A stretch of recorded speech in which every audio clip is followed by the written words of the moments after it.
He's described as a white man in his 20s or 30s, between about 5'9" and 6 foot. He's of proportionate build, with short, dark hair. He is a detached, arrogant monster who is a danger to the public. He's probably one of the most frightening individuals that I've had the opportunity to deal with in my police career.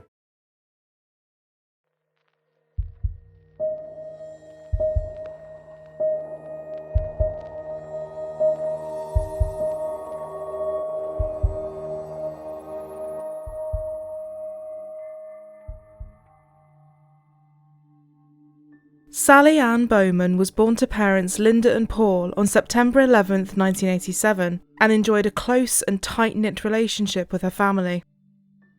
She was happy-go-lucky, incredibly friendly, and had a huge heart. She was also very mature for her age and wanted to work hard to support herself, so she made the big step to move out of the family home and live by herself in a rented room. Although she had moved out in her late teens, she still made sure to see her family as often as she could, and she would never go too long without meeting up with them. Bright and bubbly, performing was a huge passion for Sally Anne, and she was accepted into the Brit School for Performing Arts. The prestigious school boasts among its alumni actor Tom Holland and singers Adele and Amy Winehouse. For Sally Anne, getting into the selective and distinguished school was an incredible achievement, and one more step towards her dreams. She also had a successful modelling career and took every opportunity that came her way.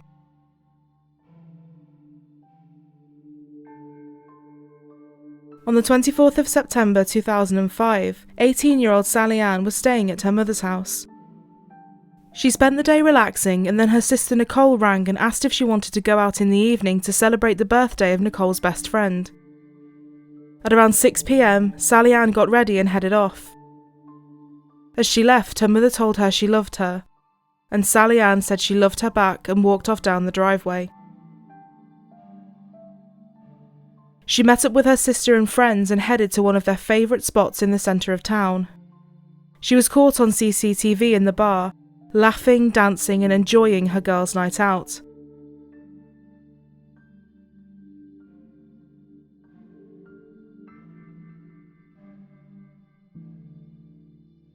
As the night started to wind down, she left with sister Nicole and walked out into Croydon town centre.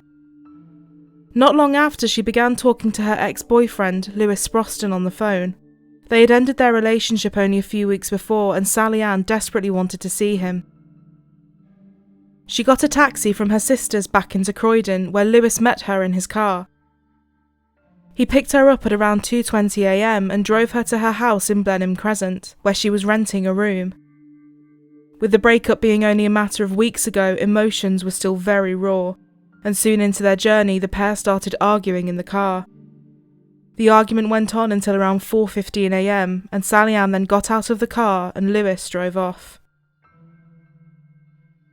A witness said they were woken by the sound of a garbled noise ending with a scream. The witness then got out of bed and looked out of their window, but couldn't see anything. The air was still, and there was no other noise coming from the street. They returned to the window about 5 minutes later and kept their lights off. They saw a man walking down the street, but with no other noise and no one else around. They left the window and went back to bed.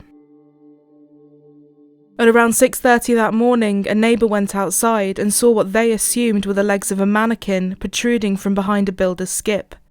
After going over to investigate, they were met with a truly horrific sight. It was the body of Sally Anne Bowman. She was partially clothed and it was clear that she was deceased. Police quickly arrived on scene and sealed off the area. The murder squad was called in and an investigation swiftly got underway. This would become the largest investigation London had ever seen. Linda Bowman heard knocking at her front door. She said she assumed it was Sally Anne and she had been locked out. As she opened the door, she was met with 3 police officers who asked her if she was Linda Bowman and if she knew Sally Anne. She explained that Sally Anne was her youngest daughter. The officer then told her the devastating news. Her beloved child had been found stabbed to death. She said, "I just remember screaming, absolutely screaming. I just couldn't believe it. My whole world fell apart."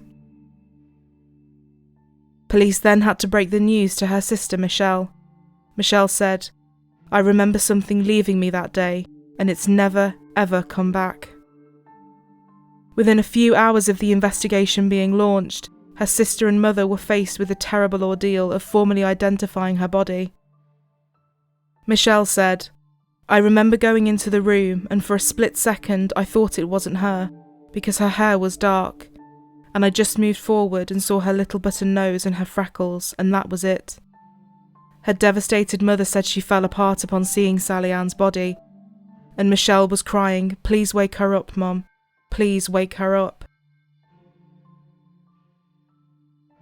2 days after Sally Anne had been found, her family made the incredibly difficult decision to find out more from the police. Stuart Cundy went to Linda's house with other officers to talk the family through it.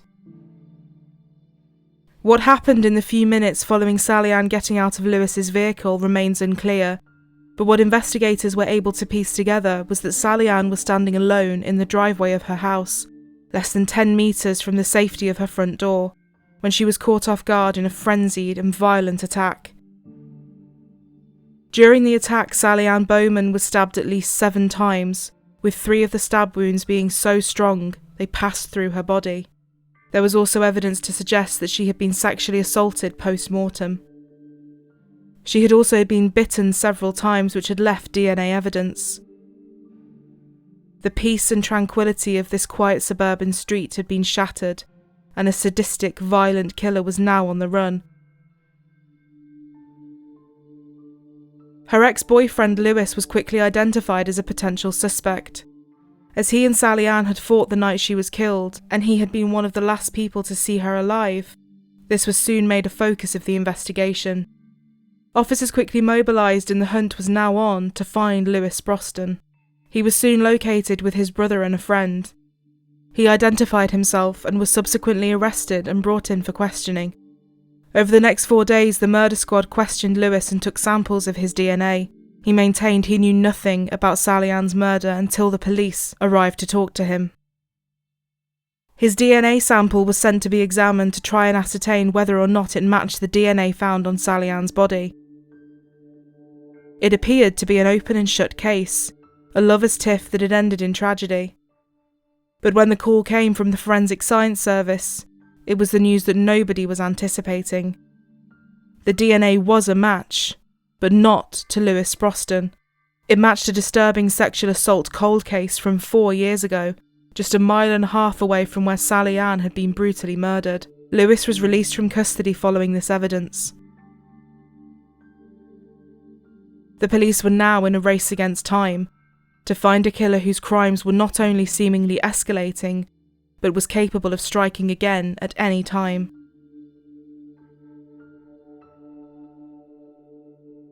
The cold case in question was extremely disturbing. Back in 2001, a woman was making a call in a telephone box by the car park of a Tesco store when a man approached her.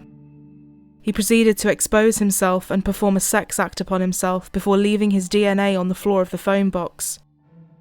He then casually walked away across the car park, leaving his terrified victim extremely shaken. Although police had a DNA profile of the attacker, the case soon went cold. Officers who were now working on Sally Anne's case were faced with a horrifying question. If this person had attacked someone in 2001 and then murdered a young woman 4 years later, what had he done in the years in between, and how many more victims were there? And since he had now committed a brutal and frenzied murder, where and when would he strike next? It wasn't long before the worst fears of officers were realised. Less than an hour before Sally Anne Bowman was murdered on her doorstep, another woman had been attacked in nearby Sanderstead Road. The woman in question had been standing on the street on her mobile phone when a man came up behind her. All he said was, "I'm sorry," before proceeding to hit her. officers were convinced that had the offender not been disturbed by a taxi coming down Sanderstead Road, the attack would have escalated. Before running away, he grabbed the victim's mobile phone. The call was still connected, and the person on the other end of the line had heard everything. What is most disturbing is that the screams of the victim did not get quieter, meaning the man who had attacked her and grabbed her phone was hiding nearby, watching what was happening. Thankfully, the taxi driver quickly got her into the car and drove her to hospital. The victim was able to provide a detailed description of the man who had assaulted her, and from this, the police were able to issue an e-fit of the man they were looking for. Police believe this was the same man who less than 60 minutes later would go on to murder Sally Anne Bowman. He's described as a white man in his 20s or 30s, between about 5'9" and 6 foot. He's of proportionate build, with short, dark hair. The e-fit was widely circulated, which led to many calls from the public. Despite the publicity of the e-fit and many desperate to help, the break officers desperately needed in the case didn't come. The murder squad regrouped and returned to the DNA sample that had been found on Sally Anne Bowman's body. They knew this profile held the key to unlocking the case and catching the man responsible for this disturbing crime spree. Investigators strongly suspected that the killer was local to the area and knew it well. Based on this, police decided to conduct a DNA screening of the area. The task before them was huge. They had 6,000 addresses to go through, and every single one would need to disclose how many men lived at the property or were staying there the night Sally Anne Bowman was murdered. There were 4,000 men in the South Croydon area that fit the description. They knew the chance of the killer coming forward and offering his DNA was next to none, but they hoped that maybe a relative, such as a brother or father, might come forward, thus providing that crucial link. Despite the initial promise of the DNA testing centre, 6 months after the murder, the investigation was slowing down and officers were running out of options. The people of South Croydon were living in fear. Not knowing where the killer would strike next left them terrified. As the investigation was starting to stall, in March 2006, officers decided to change strategy and go back to the e-fit of the man who had attacked a woman less than an hour before Sally Anne was killed. The police were sure that this was the same man who had savagely murdered Sally Anne Bowman. They decided to release another e-fit of the man who had attacked the woman in the phone box 4 years earlier, the man with the same DNA as Sally Anne's killer. The victim from the phone box didn't complete an e-fit in the initial investigation from 2001, and officers were hopeful she would be able to add more to their investigation. Along with the release of the new e-fit, after consulting with Sally Anne's family, officers decided it was important for the public to understand the horrific nature of the murder and the level of violence that had been used. And so they held a press conference. People needed to know just how dangerous this man was. Over new leads would come in following this press conference. They too would go nowhere. However, it wasn't long before the police finally got the break they were looking for, 20 miles away in Crawley. A man was in a pub watching the World Cup final between England and Trinidad and Tobago. He had had a significant amount of alcohol and began arguing with another man there. The argument spilled out onto the street and CCTV caught the scuffle on camera. After the man shoved the other to the floor, a nearby police officer intervened, broke up the fight, and the man was arrested. He was soon identified as 35-year-old Mark Dixie and was taken in for questioning. His demeanour during the interview was strange. He was described as very tearful and incredibly emotional, despite the relatively minor nature of the offence. As is custom, his fingerprints and DNA were taken, and he was released on police bail. 12 days later, the news that everyone on the murder squad had been hoping for finally arrived. They had had a hit with the DNA from Sally Anne's body. It was a confirmed match for Mark Dixie. The police now had to find Dixie before another woman was attacked. Worryingly, he wasn't in the country. He had fled to the capital city of the Netherlands, Amsterdam, to avoid the manhunt. After 3 months there, he had an argument with his landlord and so returned to the United Kingdom. he went back to his job as a pub chef. When he was arrested for the fight in the streets, he had told the police that the address of the pub was where he was staying. Knowing how dangerous he was, and with the environment he worked in giving him access to knives, officers needed to get him out of the pub kitchen. As they were scouting the building to try and find a side entrance, Mark Dixie was coming out. Officers quickly apprehended him and brought him into custody. The arresting officer described putting his hand across Dixie's chest to stop him from running away. He said he could feel his heartbeat. His heartbeat never changed, and Dixie remained unusually calm, considering the nature of the offence he was being arrested for. The only comment he made when he was being booked into the custody suite was, "I must have been mad to have done that." The following day, Mark Dixie was charged with the murder of Sally Anne Bowman. He remained silent as the charge sheet was read out.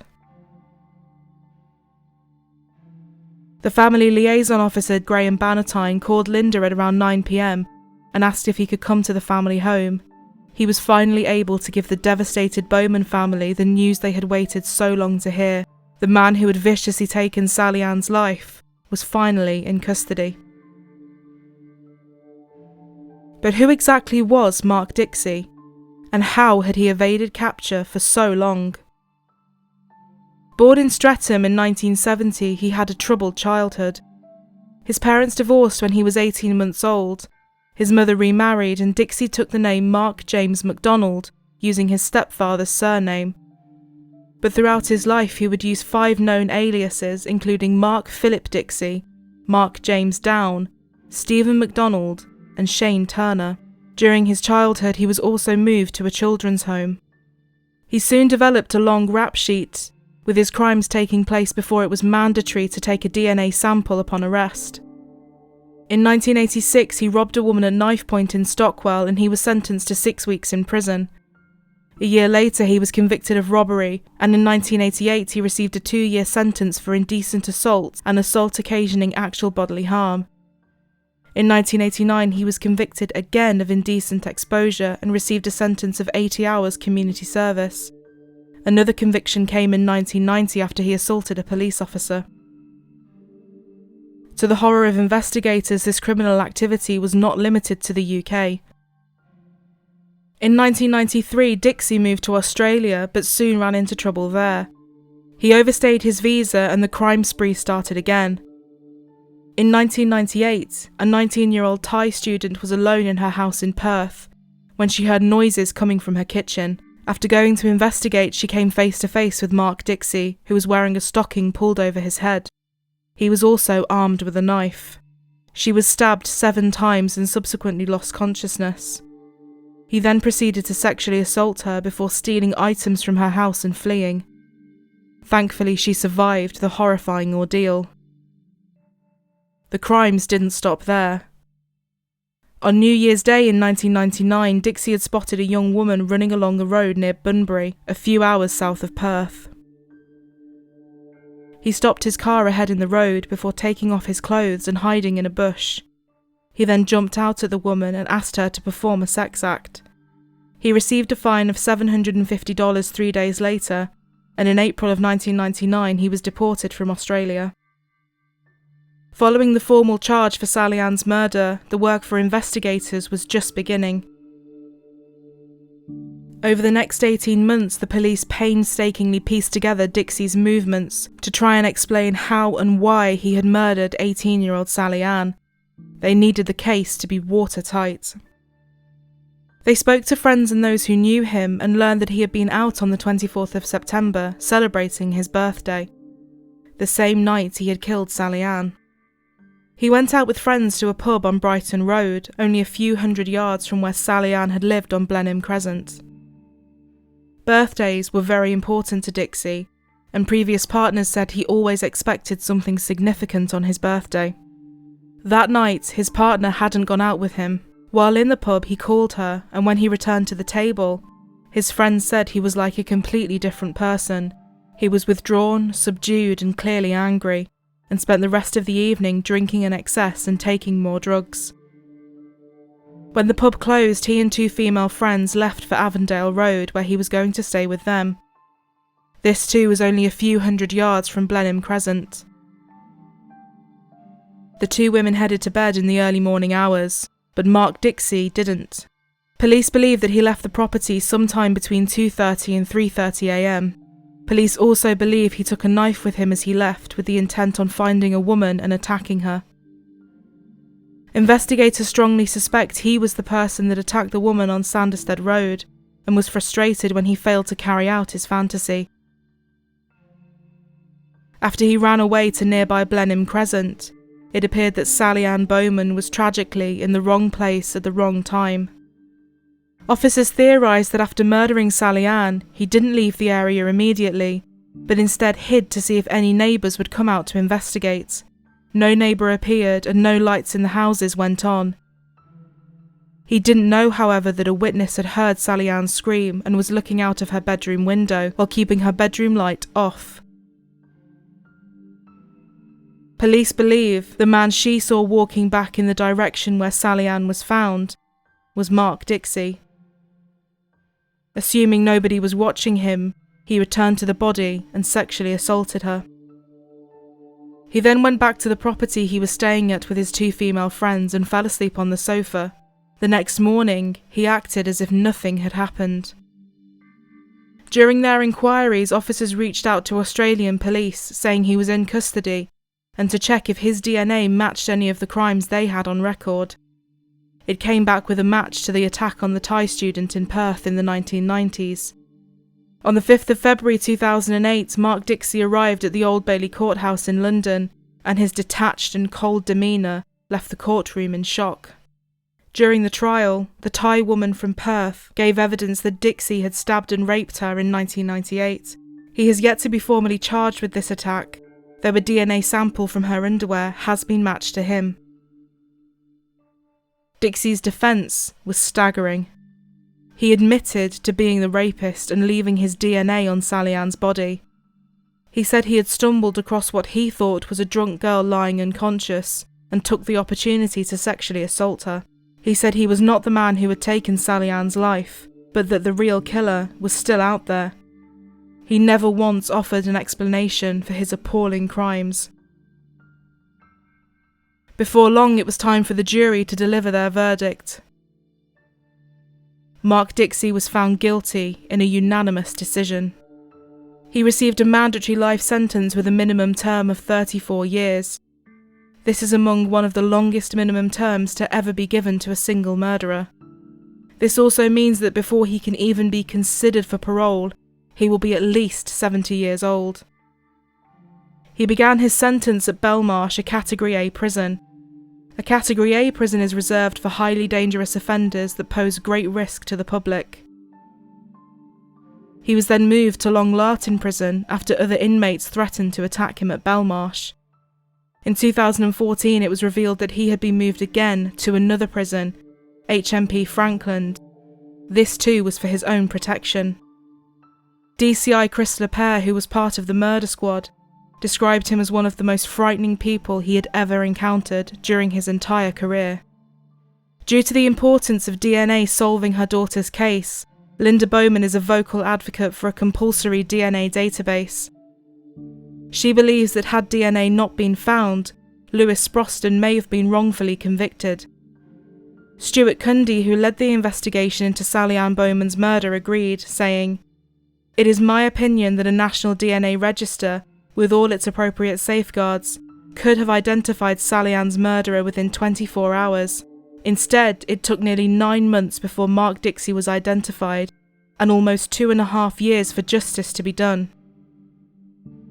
Their calls for a DNA database were rejected by ministers and other politicians, who argued it would be impractical, as well as have negative implications for civil liberties. After years of denial, in January 2015, Mark Dixie finally confessed to murdering Sally Anne Bowman. In 2017, Mark Dixie was charged with yet more offences, and it was revealed that someone had been wrongfully convicted for some of his depraved crimes. In 2003, a Dutch national named Romano van der Dussen was convicted of raping 3 women in the Costa del Sol. He served 12 years in a Spanish prison and was routinely attacked by fellow inmates. Horrifyingly, the real rapist Mark Dixie was a free man.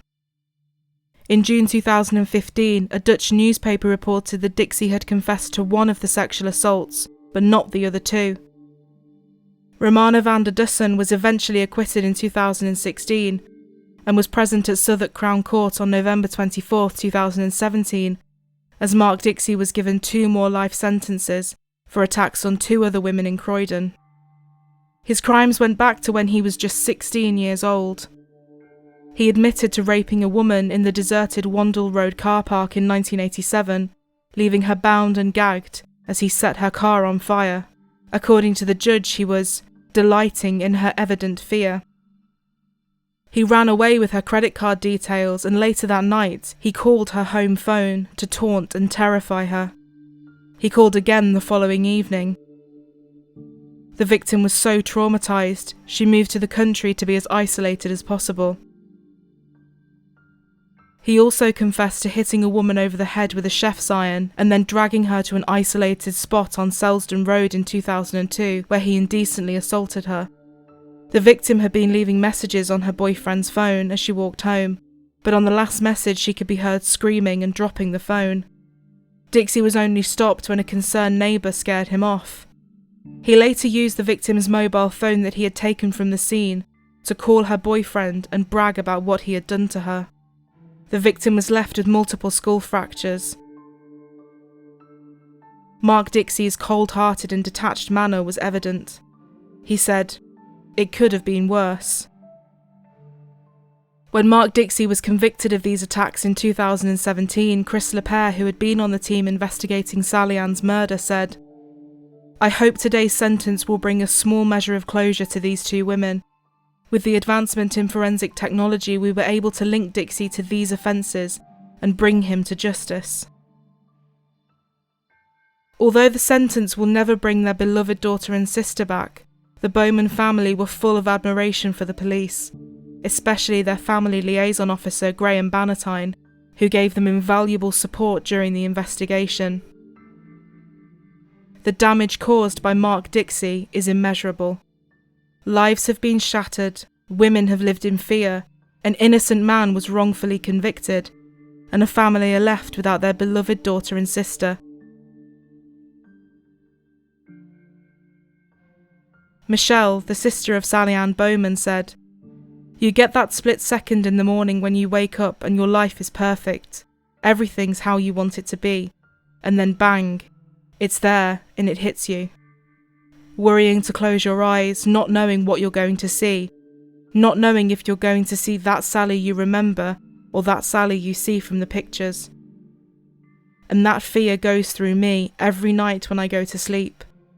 The nightmares don't ever stop. There's not anything in this world that will ever make it better, because she will never come back."